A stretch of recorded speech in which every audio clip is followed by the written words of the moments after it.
कुल्ली शैइन कदीर।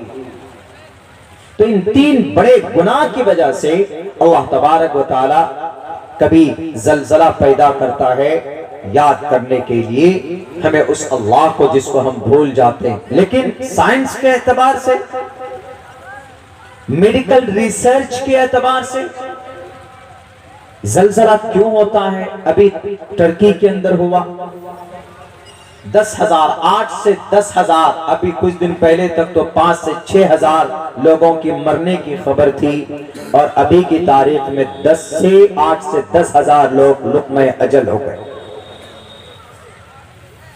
सुबह 4 बजे सो रहे थे,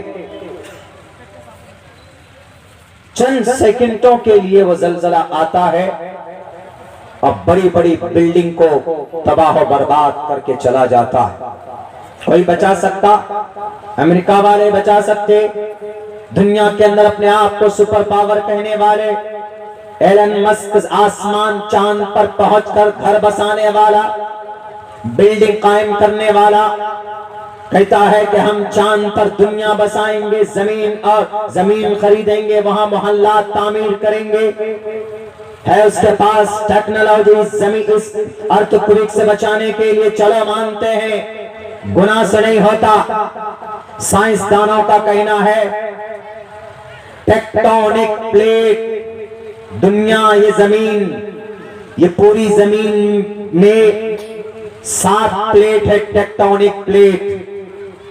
जमीन एक साथ नहीं है। साइंस का कहना है कि अलग अलग छोटे छोटे प्लेट में ये जमीन बटी हुई, वही उसको टेक्टोनिक प्लेट बोलते हैं। जब वो प्लेट आपस में टकराती है तो जहां पर वो प्लेट टकराती है वहीं पे कपकपाहट और वाइब्रेशन पैदा होता है और उसी वाइब्रेशन, वो वाइब्रेशन वहां से ऊपर जमीन के तरफ, ऊपर तय के तरफ वो वाइब्रेशन निकलता है और उसी वाइब्रेशन की वजह से मकानात और बिल्डिंग वगैरह गिर जाते हैं, उसी को जलजला बोला जाता है।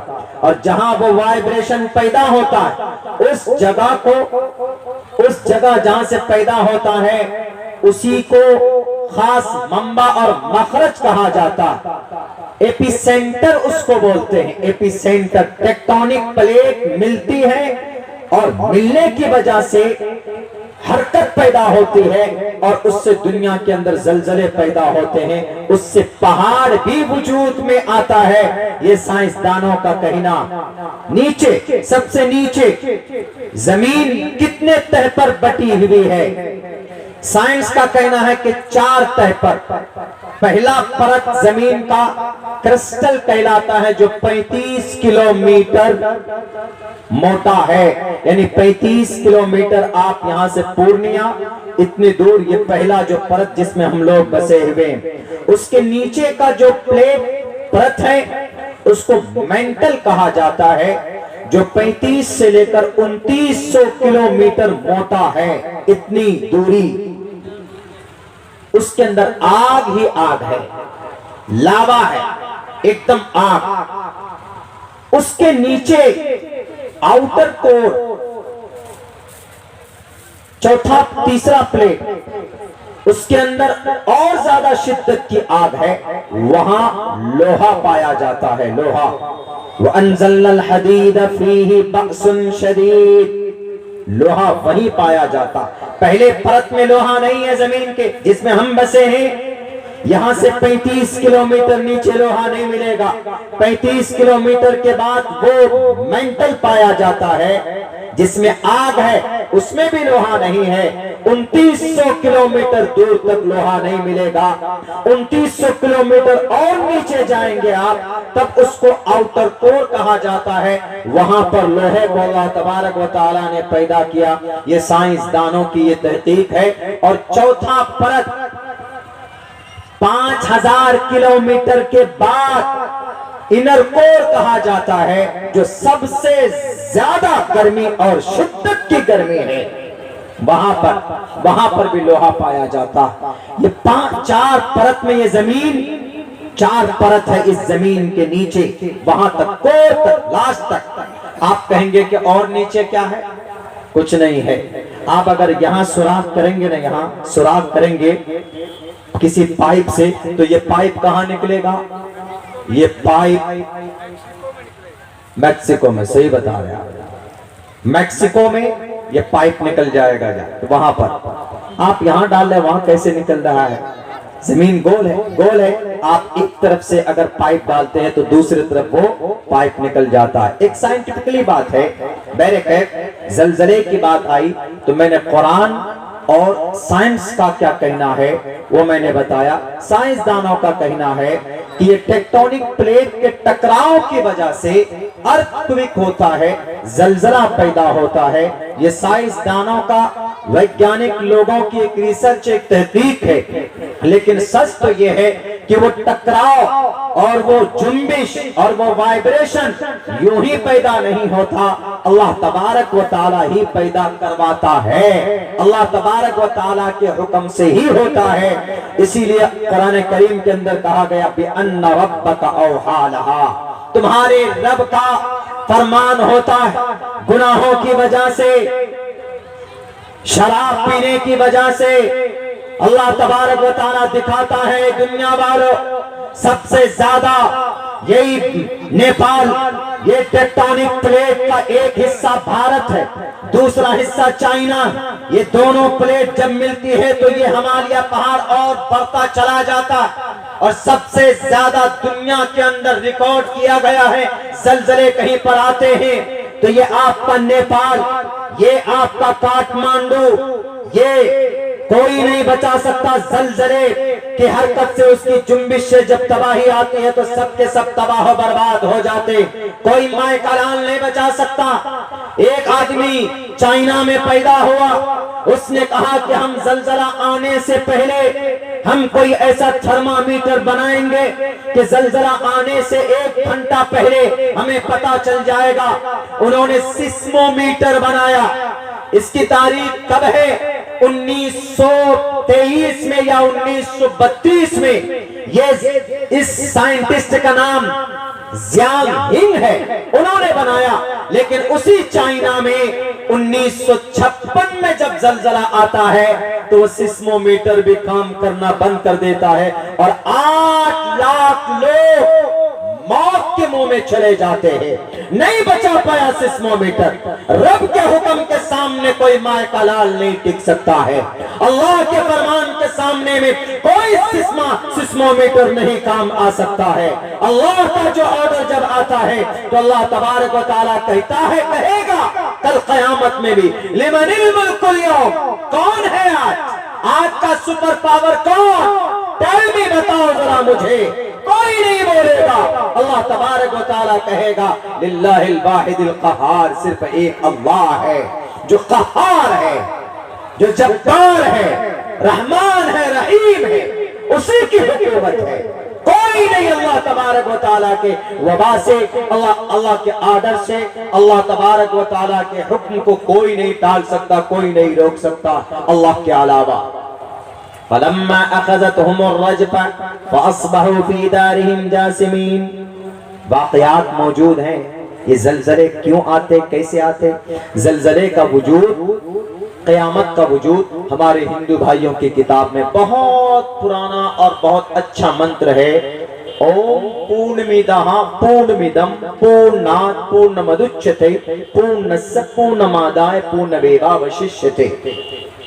जिस जात ने, जिस परमात्मा ने इस ब्रह्मांड को सजाया वही इसको नष्ट करेगा।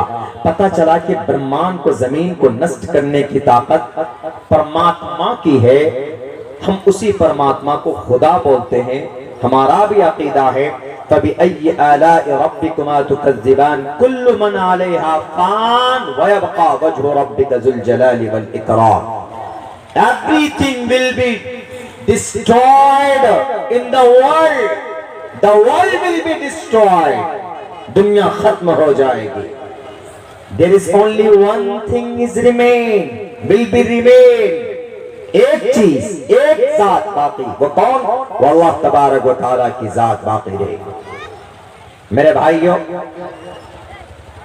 आज हो रहा है कि नहीं हो रहा है? हमारे नौजवान देख लीजिए, सबके मोबाइलों में गाने देख लीजिए। अगर 100 जवानों के मोबाइल को चेक कीजिए, अभी बेशरम रंग गाना मिलेगा। पठान फिल्म अभी आई, सबके मोबाइल में पठान फिल्म भी मिलेगी आपको। लूट लिया महफिल, यही सब गाना सबके मोबाइल में गाना मिलेंगे। लेकिन किसी को कहो कि बेटा जरा सूरह फातिहा पढ़ के सुनाओ, तो वो कहेगा कि सूरह फातिहा किस चिड़िया का नाम है? सूरह फातिहा, सूरह इखलास हमारे बच्चे नहीं जानते, दरूद शरीफ वो नहीं जानते। मेरे नौजवानों, क्यों जब हम नबी पाक अलैहिस्सलातु वस्सलाम की सीरत और सुन्नत के खिलाफ जिंदगी गुजारेंगे, याद रखो आपके ऊपर हुकूमत करेगा खड़े होकर पेशाब करने वाला। ये 33 करोड़ देवी देवताओं को अपना परमात्मा मानने वाला, ये आपका बागडोर उनके हाथों में होगा। क्योंकि आप अपने नबी से रिश्ता जब तोड़ लेते हो, आप अपने कुरान से जब मुंह मोड़ लेते हो, रब कहता है या अय्युहल्लज़ीना आमनू मन यर्तद्द मिनकुम अन दीनिही फसौफ यअतिल्लाहु बिक़ौम। ए मुसलमानों, ए ईमान वालों, जब कोई मुसलमान, कोई ईमान वाला कुरान से, शरीयत से रूगर्दानी करता, उससे बेतवज्जोही करता, उससे अपने बोरियत को जाहिर करता, तो अल्लाह तबारक व तआला तुम्हारी जरूरत नहीं है अल्लाह को। अल्लाह किसी और कौम को तुम्हारे सामने खड़ा करके वो अपनी बंदगी और अपनी तारीफ और अपनी इबादत कराएगा, तुम कुछ नहीं बिगाड़ सकते। हम जब नबी की मुखालफत करेंगे और हम ये सोचेंगे कि अल्लाह ज़लज़ला पैदा ना करे, भूल है हमारी, बेईमानी हम करते हैं, नाप तौल में कमी हम करते हैं। कौमे शुएब को याद करो, हजरत शुएब अलैहिस्सलातु वस्सलाम की कौम के अंदर एक बीमारी थी, जब वो लेते, जब वो देते तौल कर तो कमी करते, लेकिन जब वो लेते तो मुकम्मल लेते, बढ़कर लेते, बढ़ा कर लेते। पूरी सूरत नाजिल की गई है कुरान करीम के अंदर। हजरत शुएब अलैहिस्सलाम ने कहा कि कौम के लोगों, नाप तौल के अंदर कमी बेशी मत करो, मुकम्मल ईमानदारी के साथ नाप तौल किया करो। कोई तिजारत करते हो तो बेईमानी का सहारा लेकर अगर तुम अर्श मुअल्ला पर पहुंच गए तिजारत की दुनिया में, तो वो कामयाबी की दलील नहीं है, बल्कि कामयाबी जब है जब तुम ईमानदारी के साथ अपनी तिजारत को मजबूत करते हो, नबी की सुन्नत के मुताबिक तुम दुनिया के अंदर अपनी तिजारत को चमकाते हो, मुकम्मल तौर पर अमानतदारी के साथ, दयानतदारी के साथ लेन देन का मामला करते हो, खरीदो फरोख्त करते हो। चूंकि तिजारत को अल्लाह तबारक व तआला ने जायज करार दिया है, कुरान करीम के अंदर साफ लफ्जों में कहा है अहल्लल्लाहुल बैअ व हर्रम रिबा। अल्लाह तबारक व तआला ने खरीदो फरोख्त को, तिजारत को, बिजनेस को जायज करार दिया है, लेकिन गरीबों के खून को चूसने वाले, 1000 रुपए में 100 रुपए लेने वाले या 100 रुपए में 10 रुपए का जो सैकड़े का जो तुम लोगों का ये तहजीब, ये कल्चर, ये नाजायज और हराम है, ये सूद है। अगर आदमी नमाज न पढ़े तो रब कहता है कि मैं नाराज होऊंगा, तुमने काफिरों वाला अमल किया है। अगर आदमी ज़कात न दे तो रब नाराज होता है। अगर आदमी सुन्नत रसूलुल्लाह के मुताबिक जिंदगी न गुजारे, रब नाराज जरूर होता है। लेकिन अगर कोई मुसलमान सूद खाता है तो अल्लाह नाराज नहीं, बल्कि अल्लाह कहता है कि जंग के लिए तैयार हो जा। इतना नाराज होता है, कहता है कि तू फ़इल्लम तफ़अलू, अगर तुम नहीं बाज आए, सूद खाते रहे, गड़बड़ी करते रहे, इंटरेस्ट लेते रहे, तो तुमको तैयार होना चाहिए। फ़इल्लम तफ़अलू फ़अज़नू बिहर्बिम मिनल्लाहि व रसूलिही, अल्लाह और उसके रसूल से जंग के लिए तैयार हो जाओ। बताइए, इतने नाराज हुए, अल्लाह इतना नाराज होता है सूद वाले सिस्टम से। आज हम लोग बहुत सूद खाते हैं, थोड़ा पैसा आया सूदी कारोबार शुरू, बच्चे गूंगे और बहरे पैदा होते हैं उनके, देख लीजिए आप। जो सूद खाने वाले जल्लाद हैं, डाकू हैं, वो रब्बुल जलाल का बड़ा मुजरिम है, वो जो सूद खाता है। दूसरों को हम गालियां देते हैं, मोदी जी, योगी जी को गालियां देते हैं कि नहीं जनाब ये हम पर जुल्म करते। क्या मोदी जी ने नमाज पढ़ने से मना किया मुसलमान को? क्या योगी जी ने कहा कि तुम सूद खाओ? क्या कांग्रेस वाले ने कहा कि तुम चुगलखोरी करो? नहीं, तब भी मुसलमान ये सारी बुराइयां करता है। हजरत शुएब अलैहिस्सलाम की कौम को अल्लाह ने फलम्मा अखज़तहुम अर्रजफ़तु फ़अस्बहू फ़ी दारिहिम जासिमीन, ज़लज़ले ने आ पकड़ लिया, वो अपने घरों के अंदर सो रहे थे। इसलिए अपने इन गुनाहों से बाज आ जाओ। और भी तारीख है और कौमों की, ये सिर्फ मैं ज़लज़ले के ऊपर आप लोगों को साइंस और कुरान और वाक़यात की रोशनी में ये बात समझाने की कोशिश कर रहा हूँ कि मुसलमानों आज भी वक्त है, सुधर जाओ। अगर तुर्की के अंदर इतना खतरनाक ज़लज़ला आ सकता है तो सबसे ज्यादा रेड जोन में आता है ये नेपाल, रेड जोन यानी नंबर 1 पे आता है। और हम लोग बड़े करीब है। सन 2015 में आया था, कितने मरतबा हिलाया था अल्लाह ने। सन 2015 में मेरे ख्याल से एक दिन में 2-2, 3-3 मरतबा आता था और परेशान हो जाते थे हम लोग। फूस के घर पे जाके लेटते थे। क्यों? अगर छप्पर गिरे तो बचेंगे, बच जाएंगे, मरेंगे नहीं। किस वजह से? शराब की कसरत की वजह से। नेपाल में शराब बहुत पाई जाती है।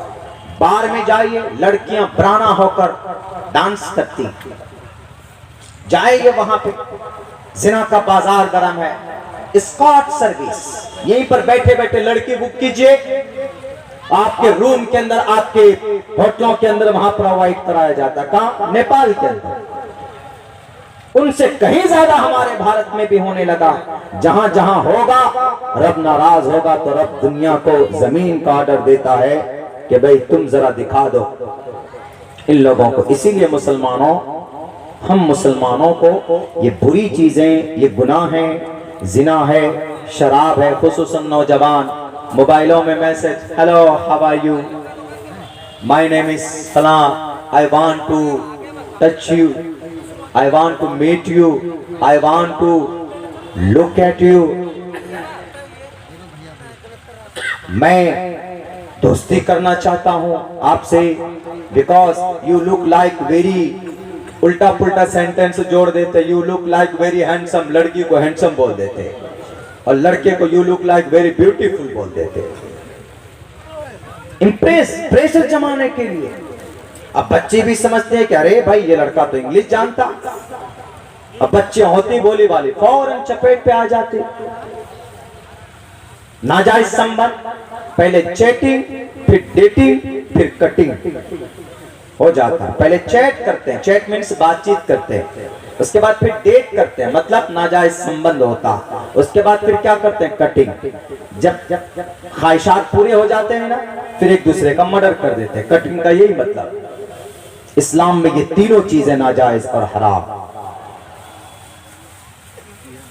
मीडिया वाले नहीं कहेंगे कि चैटिंग नाजायज, नहीं कहेंगे, वो कहेंगे कि चैटिंग जायज है।